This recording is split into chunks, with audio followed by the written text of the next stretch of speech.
Hello? Hey, my friend. I got that kid I was talking to you about here. I'm gonna put him on the phone and let you talk to him, okay? Hello? Is that Frank? Yes. Hiya, Frank. This is Jimmy Hoffa. Glad to meet you. Glad to meet you, too, even if it's over the phone. Our friend speaks very highly of you. Thank you.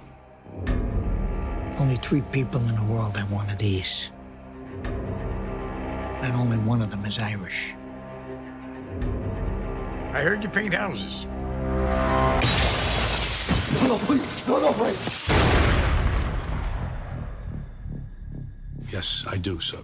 Where are you going? Going to work.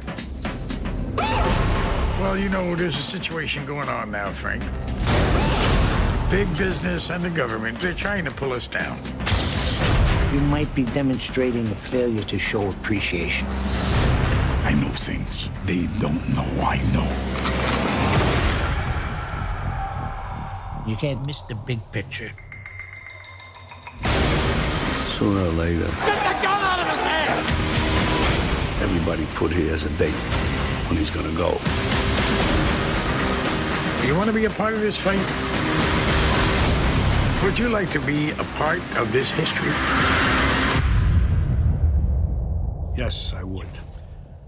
Whatever you need me to do, I'm available.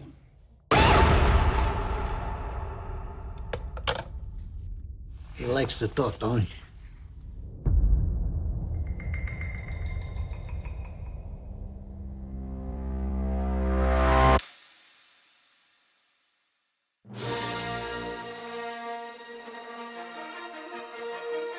Ba-ba-ba-ba. This is year 7. That's right, year 7. This is year 7 of Movie Month. For 30 days, I'll watch 30 movies and do 30 podcasts. It's the final day.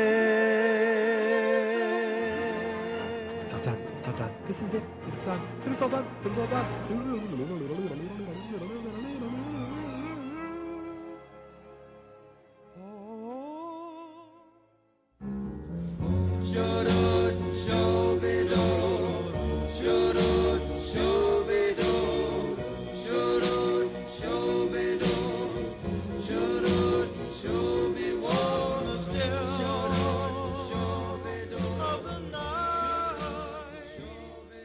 I think it was a couple of weeks ago when I decided, or I knew for a fact, that Day 30, the last movie of this year, was going to be The Irishman. I knew it was on the list. It was definitely going to be seen. That was like no doubt.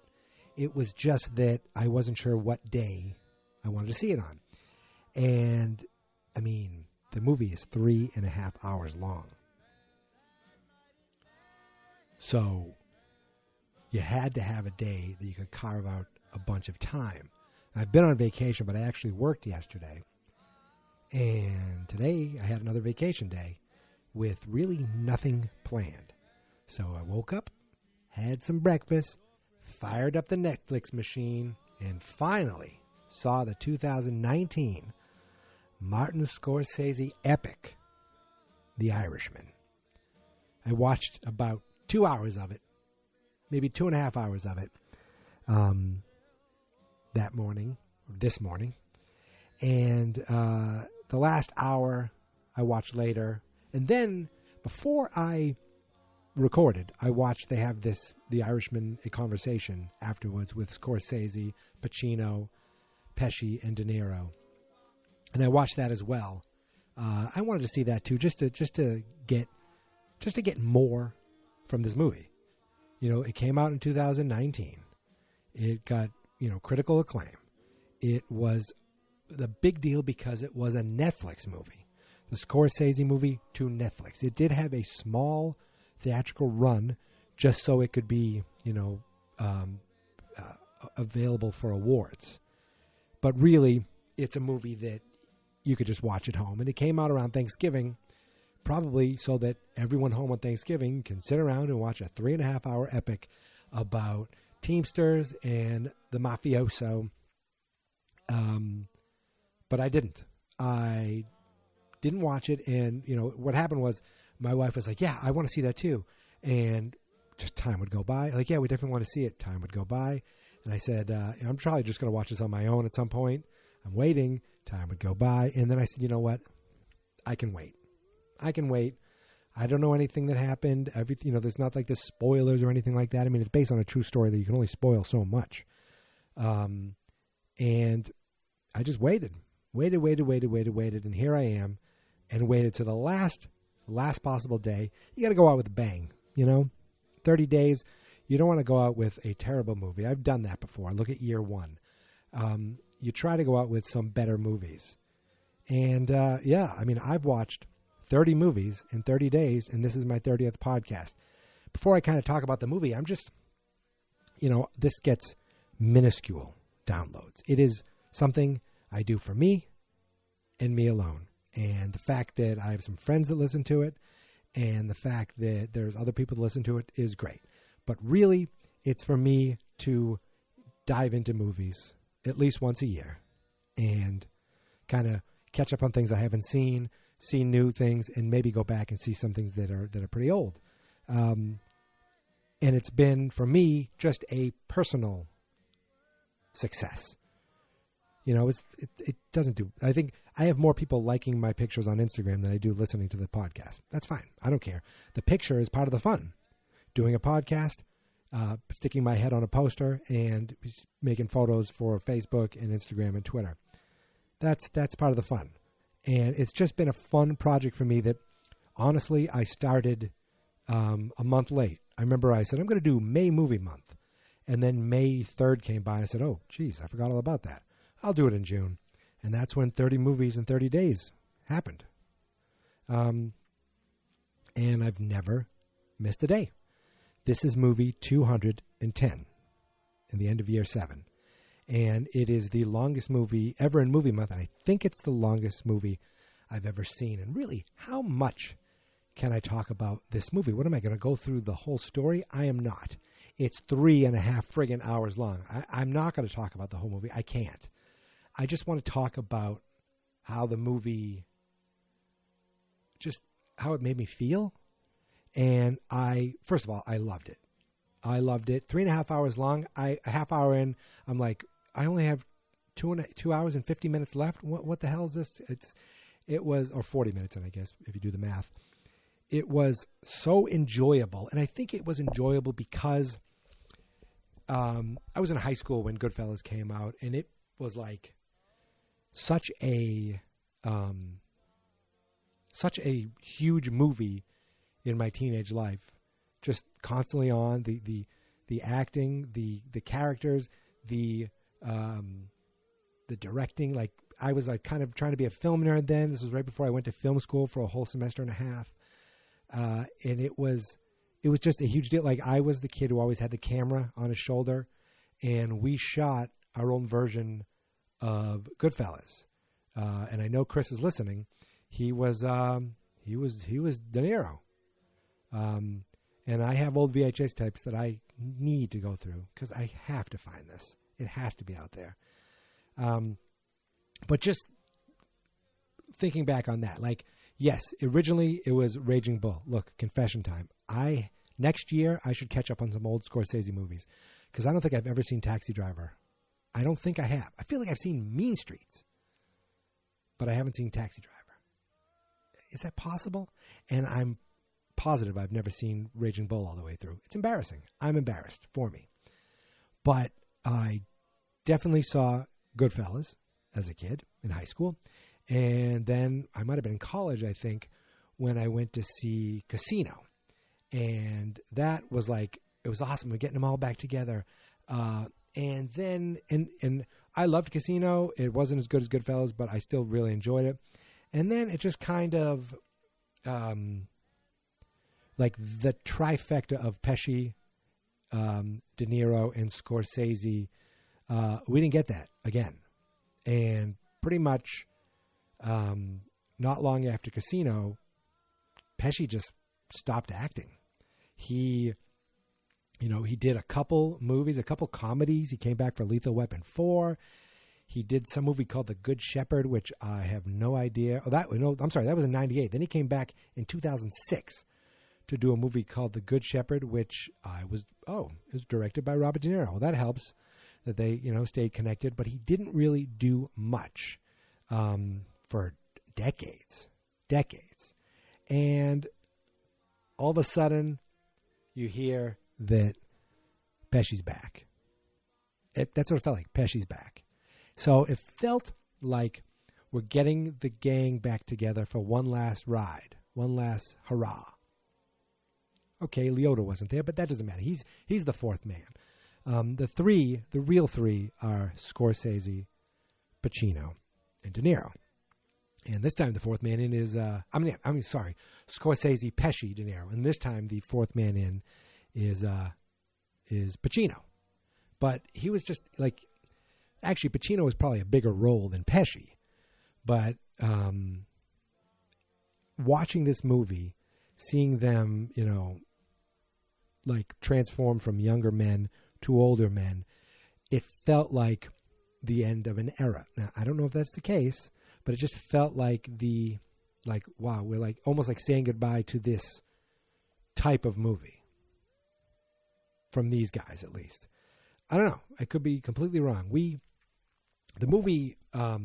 big thing with the movie was the digital CGI age change that they did to the three characters, Pacino, Pesci, and De Niro. Mostly with De Niro because you had to see him younger.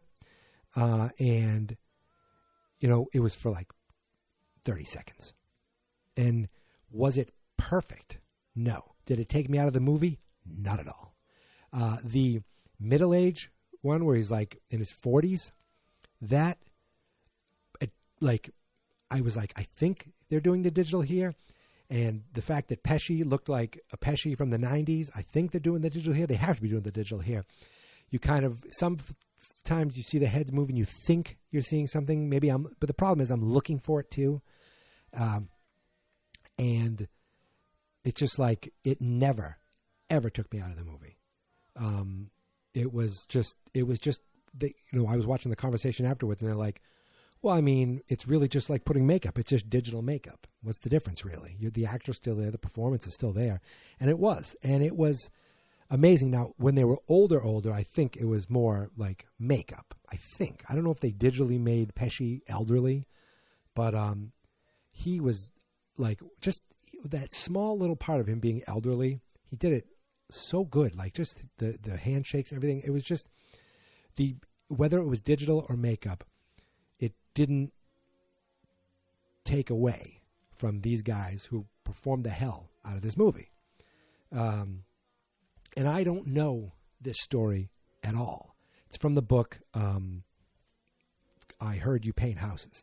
And even in the movie, they kind of said that. They said, I heard you paint houses at the beginning. They had the title card for that at the beginning and the end. I heard you paint houses. But they called it The Irishman. And it was funny, at one point, they talked about John F. Kennedy as the Irishman. But it's really about De Niro's character, Frank Sheeran, who was a driver who then kind of got caught up with the mob or brought into the mob where he was doing driving for them. Then he started being a house painter, I guess you would say. I don't know how real it is, but they say, the button man. That's at least the term that I've heard. That's the sexy term, the button man. He is a hitman. He becomes a hitman, and he goes from that to then the mafia's like, we have this guy who could use their help, and it's Pacino as Jimmy Hoffa. And Jimmy Hoffa is these are all real people. And Jimmy Hoffa is like this famous, like head of this Teamster union that was like, he was hugely successful and famous and like beloved. And then one day he disappeared. And there was always a joke where he was in the end zone at Giant Stadium. Giant Stadium's not there anymore, so either they moved him or he's not there because he wasn't there. And it was just about, he disappeared, and it was never found, never discovered. No one knows what happened. And in this movie, they tell you the version that was in this book by Charles Brandt, I Heard You Paint Houses, the story of Frank Sheeran. So I guess what we're seeing is historical fact and and then the historical retelling of through the eyes of Frank Sheeran. So some of the stuff we see definitely happened. Some of the stuff probably happened, may have happened, but it's all on the word of the Frank Sheeran character. This was Robert De Niro's character. And just the level of actors and acting in this movie, it was awesome. Seeing just faces faces that were surprising, like Ray Romano. I knew he was in this. I didn't know how big of a role he had in this. And you don't realize, like, he's a stand-up comic. And Scorsese seemed to like stand-up comics because he used a few of them in this. But he also just was awesome. Just Ray Romano was this kind of Weasley cousin of Pesci, and he plays a lawyer who always helped out. Did he help out Pacino? But he definitely helped out De Niro. And Bobby Cannavale was a mobster in this. And that's actually kind of how De Niro got pulled into it all, because he was delivering meat, and he kind of he used to bring this guy steaks to the point where he was stealing all the steaks. But Ray Romano got him off and then introduced him to his cousin, and that's how he got brought into Cousins Joe Pesci. Also, we got the guy. Now, you forget Scorsese is the producer of Boardwalk Empire. So he's bringing in some of his actors that he likes from Boardwalk Empire, including Stephen Graham, who played Al Capone on Boardwalk Empire.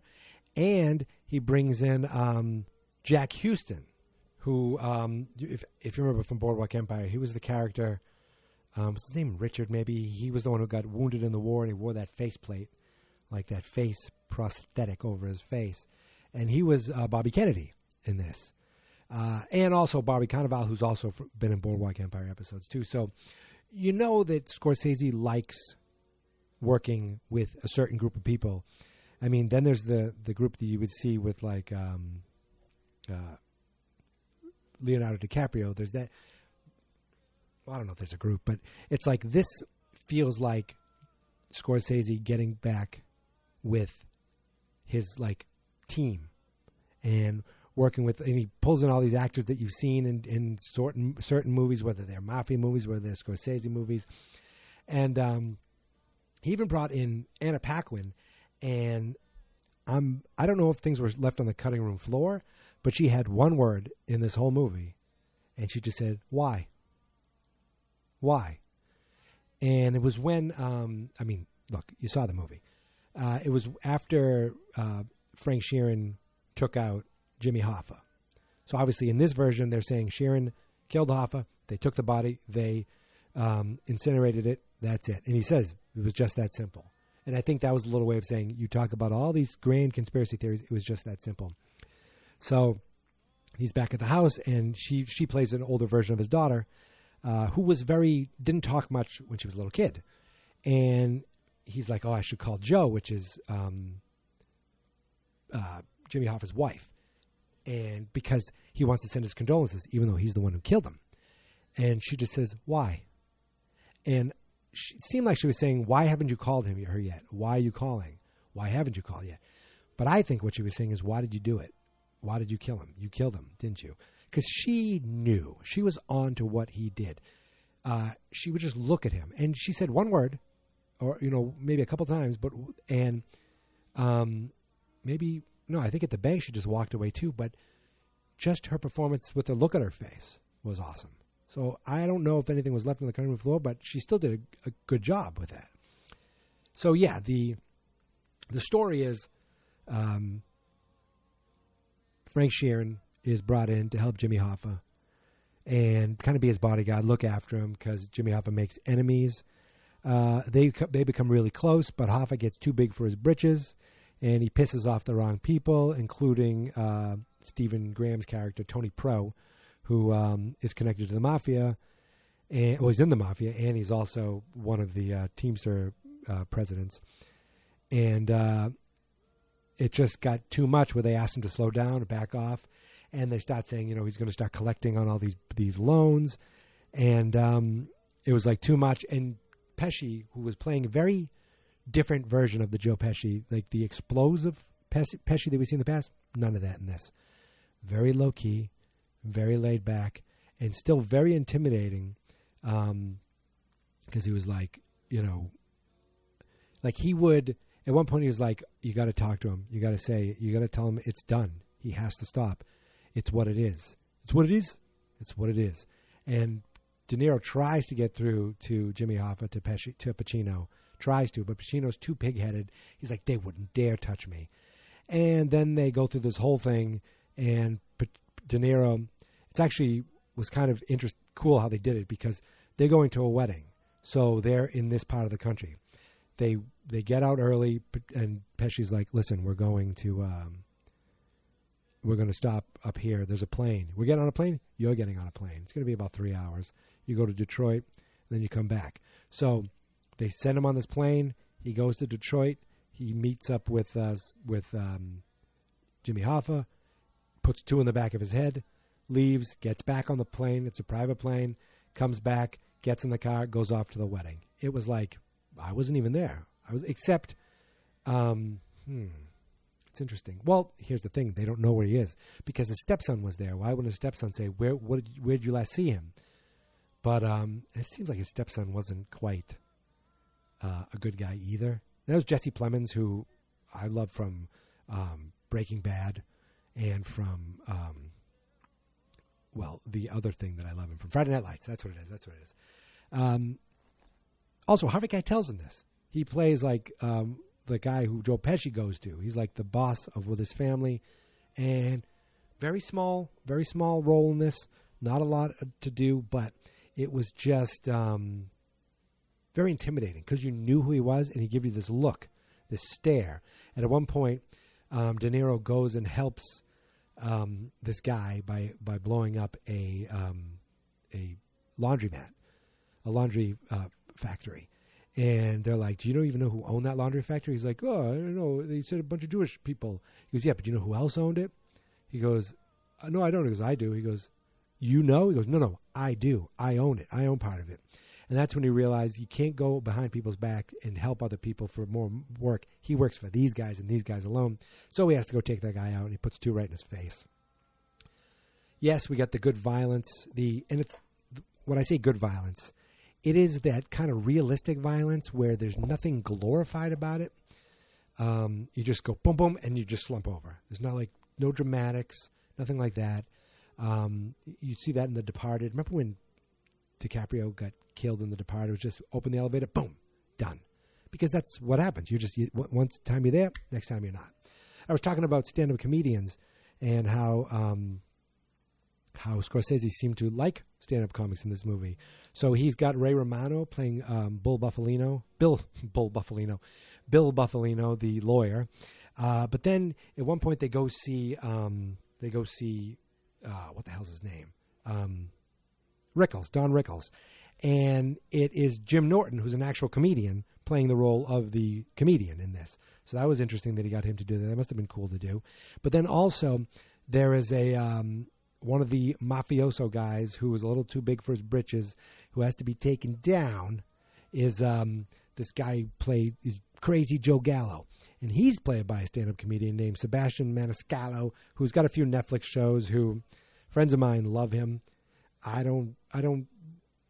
think he's funny, but I'm not going hooting and hollering over him. He's been on Howard before, and I think he seems like a good guy and a funny guy. But he was really good in this. Like as an actor, as a serious actor, as a guy that you could be like intimidated by, he was really good in it. And then there was just like people that you think you recognize. I'm like, do I know that guy? No, I don't know who that guy is. There was a guy with these thick glasses. I'm like, who is that guy? He looks familiar. And I look and I'm like, nope, I have no idea who he is. Nope, I've never seen. Oh, this guy's been on Billions. He's been on shows I've watched, Boardwalk Empire, but nope, I don't know who he is. But he was good. He had the big thick glasses, and of course, put pop pop two in his head. Yeah, I mean, how do you talk about a 3.5-hour movie? Just the performances alone. Pacino was so good in this, as like the over the top Hoffa, and just I don't know, just little things he did. These reactions, sometimes the way that his eyes would just look. It's so hard to pay full respects to this movie, and I just can't go through the whole 3.5 hours. How could you do that? When they're old and in the prison, I talked about this already. I loved how the time jumped. So you see really old De Niro, and then you go back and forth. Really young De Niro, middle age, a little older when they're driving to the wedding, and Pesci does not allow smoking in the car. Just stuff like that, where it was little character stuff that just made you be intimidated by him. He was very intimidated by him. And one of my favorite acting moments in this whole movie, and I'm watching this going, this is kind of a genius. De Niro does call Jimmy Hoffa's wife, and he gets on the phone with her, and he's like you could see that he's in this state of mind where he's trying to say something to console her. He can't find the words, and it's like, I can't find the words because I'm so sorry, but I'm sure he's fine. He must be out there. Maybe he faked his own kidnapping. It's been done. I'm sure he's fine. But at the same time, he's so disgusted, I think, with himself and what he did. I think it seems like he's just so, like, he can't bring himself to, like, it doesn't sound like he's faking it. What he's saying is BS, but it doesn't sound like he's faking the mumbling or the uncomfortableness, because he's feeling that because he was close to these people. These people were, Jimmy Hoffa was closer to his daughter than Pesci. Pesci never could connect with the daughter. The daughter was afraid of him, but she loved Jimmy, Uncle Jimmy. Even when they're older, they're dancing at this award that they threw for Frank. So I think just that little thing, I don't know, I just loved that moment. All the old De Niro stuff of him with the priest, like him narrating, and sometimes the narration was a little like he'd mumble something or say something or stop. It was just stuff that he wasn't doing as a younger man. So the guy, it's not like De Niro's a chatterbox, but the guy can act and deliver when he needs to deliver.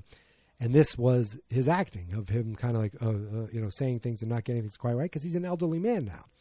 Same with Pesci, elderly. Just little things. He was, I'm going to church. And just, we never got to see Pacino get older.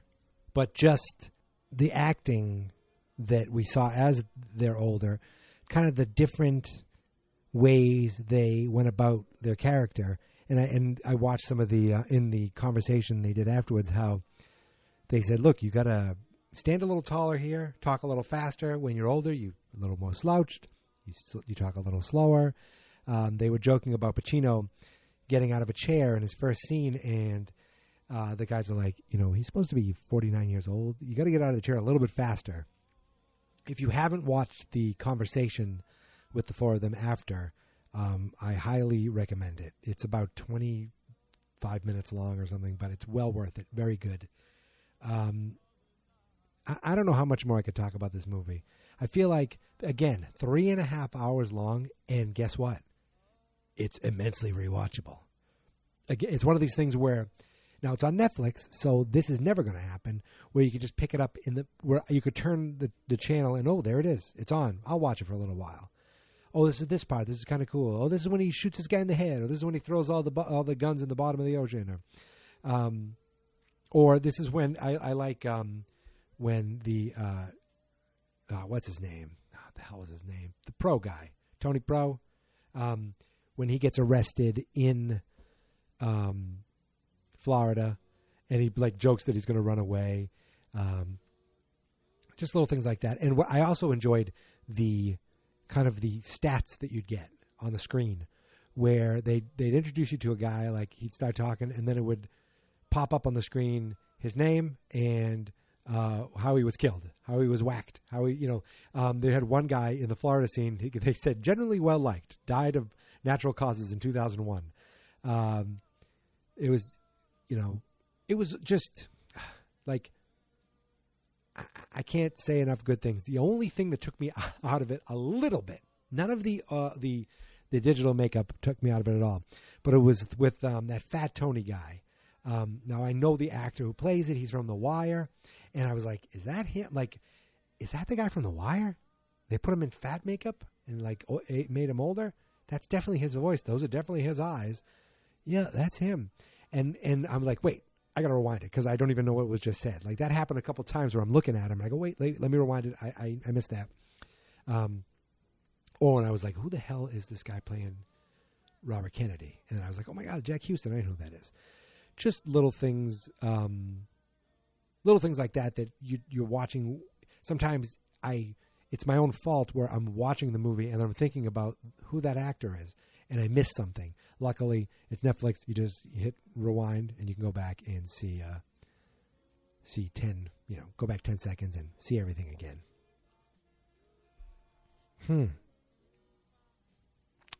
I'm not sure what else to talk about here. I'm not sure if I can even talk that much more. Oh, my God. Okay, now I have the IMDb in front of me, and so at this award ceremony, there is a guy on stage, and I had no idea who the character was, the actor was. I don't know if it was the real singer. I don't know what it was. And at the end of the movie, you see that it's, I looked up the song, and it's Spanish Eyes and by Jerry Vale. Now, I know this song has been around forever, but the version of Spanish Eyes that I know is from, one of you is not going to like this, one of my favorite bands, Faith No More.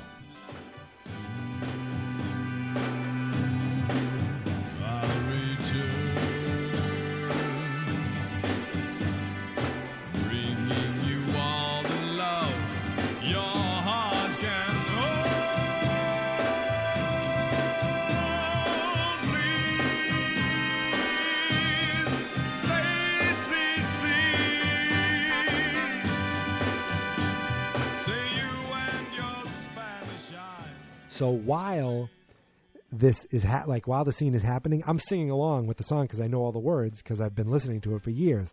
But I'm sitting here in front of IMDb and I just kind of looked up and I said, "Wait, Steve Van Zandt was in this movie? Little Steven was?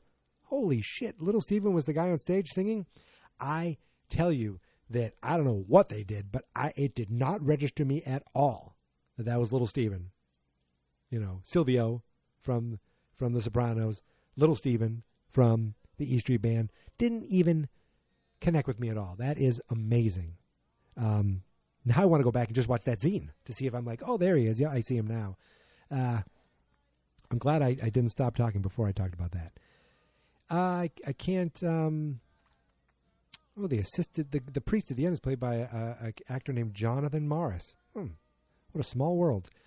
Yeah, I can't bring myself. I can't think of anything.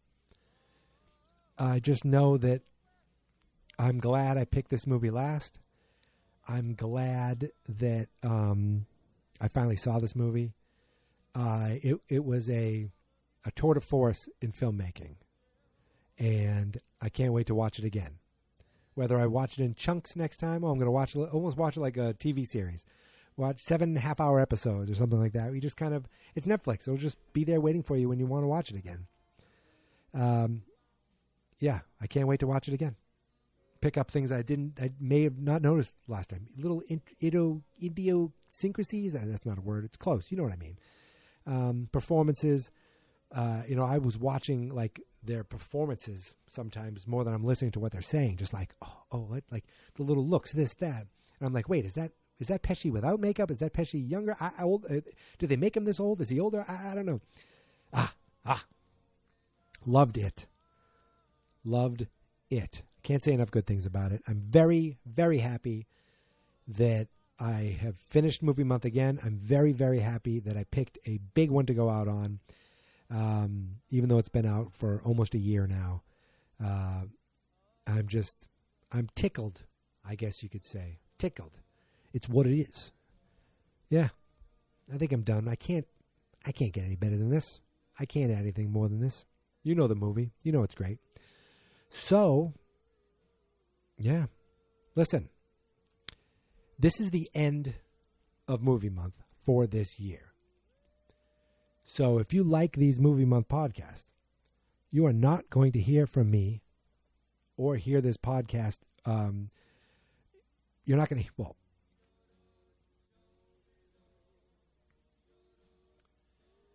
listen, this is the end of movie month this year. But you know, in 11 months, I'll be back once again to do 30 movies, 30 podcasts in 30 days. However, just because it's the end of movie month does not mean it's the end of me podcasting here as well as elsewhere. I want to talk to you about a couple other things I do. So, if you're a fan of Stranger Things, I have a Stranger Things podcast called Stranger Danger. I almost caught up. I let it almost dormant for a year, which is shameful for me. I have 2 recent episodes that I've posted. I have 2 more to go, and then we're all caught up on season 3 of Stranger Things. If you like that show, check it out. Very different from these podcasts where I actually do research and take notes and put sound clips in. It's actually kind of produced, which is very different from me. Also, I do a podcast very similar to this where I'm watching every episode of Deadwood. If you're a fan of Mad Men, check out Mikey's Watching. I have every episode of Mad Men up there available. I used to call the show Made Man. And now I turned it into Mikey's Watching, and I'm doing every episode of Deadwood. So there should be a new episode of that actually coming out very soon as well. And then there's other stuff on there that you probably wouldn't be interested in. But if you're interested in any of it, go to fansnotexperts.com now and check it out. Everything we do is there. And every podcast that we do, we use this service called Anchor.